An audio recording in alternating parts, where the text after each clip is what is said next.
I know absolutely nothing about sci-fi.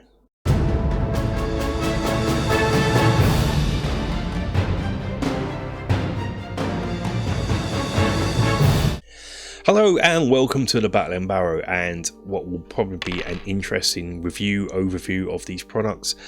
For the record, I was contacted by the publisher of this, what we're going to look at today, and asked if I'd like to do a review.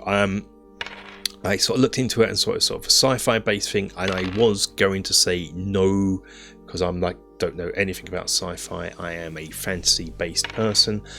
But then I thought it might be interesting if I look at the rules and give you my opinions on them coming from just almost a purely rule point of view and not the setting itself. It could be quite fun to do. So I, in the end, said yes. So they sent me this for free, straight up off the bat, and I'm going to look into it now.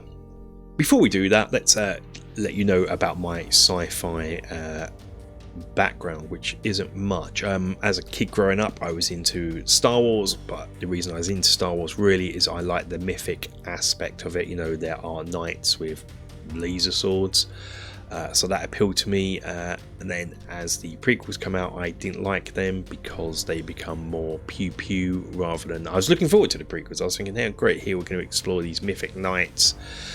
As in my mind, I was imagining them as space Templar knights, but what we got is these, I don't know, bureaucracy council stuff. So I didn't like that. What else did I like as a kid? I also liked Doctor Who. I guess that's the most classic thing to sci-fi I could get. Don't like the new stuff really. I tried getting into it and sort of lost interest around the end of David Tennant's era. Kind of dropped off. Watched Matt Smith and Star Trek I don't like. I guess my wife likes Star Trek. She's a massive Star Trek fan, so I'm aware of it, but yeah, that's about it. There's other sort of things, maybe one-off films I've watched and enjoyed. They've also had other aspects, like I like Alien, but I like that because it's a horror film, and things like that. So me and sci-fi, I can't say I know a heck of a lot about it or its references, so I just thought I'd come on it by looking at the PDF and going through it with you. I've read through it already, so we're going to go through it on screen, but I don't want to show too much and give it away, because I want you, if you're interested in it, to go and buy it. So but yeah, let's have a look at the PDF.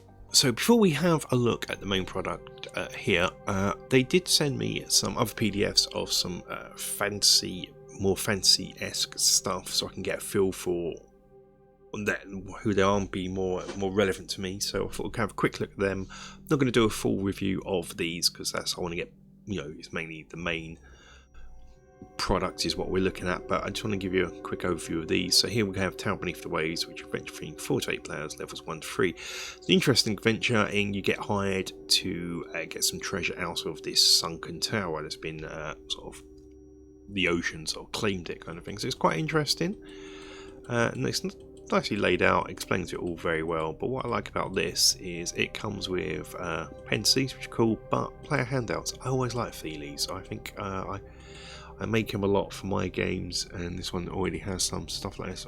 Always goes down well with me.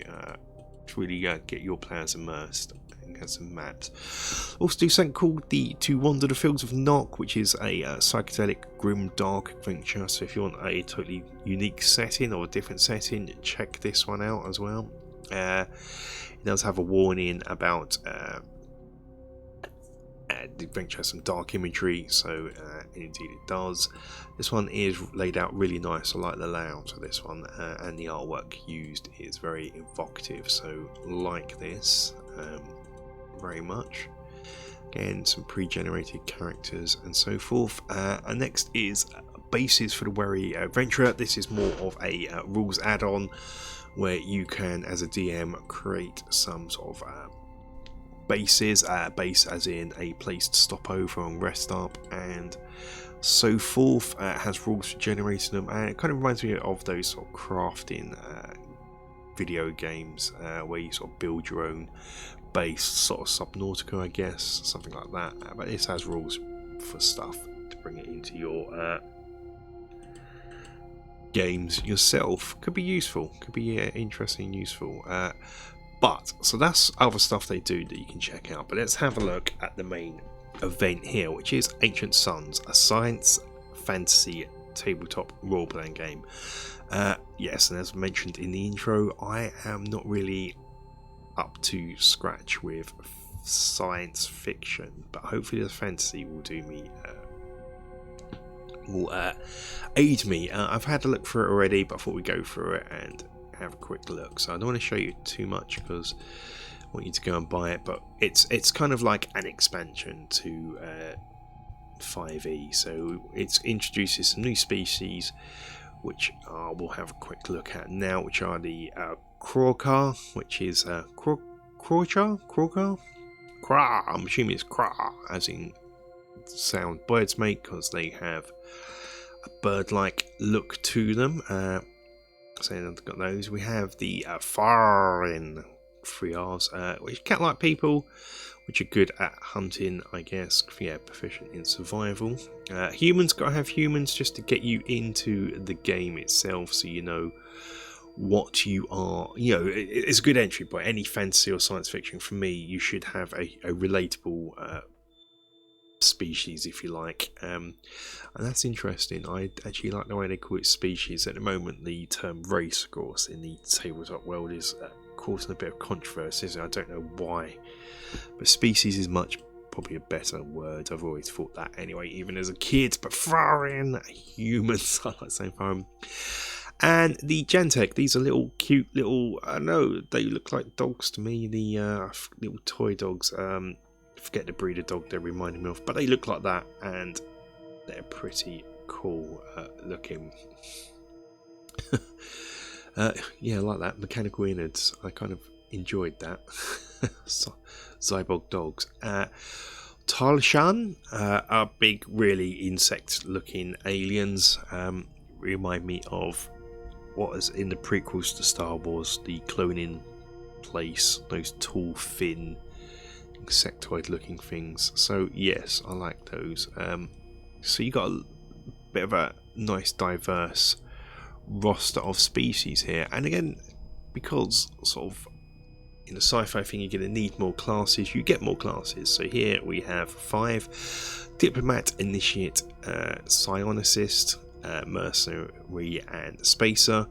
I guess for me, when I sort of read through these, you kind of I had to equate them to a fantasy based thing. So Psionicist, I kind of went for almost a wizard, I guess, magic-y based. Obviously Mercenaries more fight-y based, and so forth. I had to sort of equate this in my mind.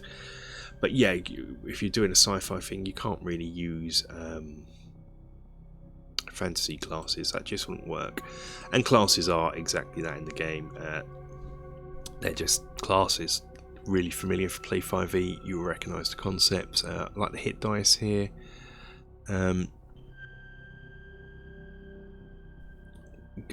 Hit dice, sorry, I got distracted. I like the overview. In fact, just on this one page, I can quickly look up important things here, which is sometimes I even struggle in proper role-playing games.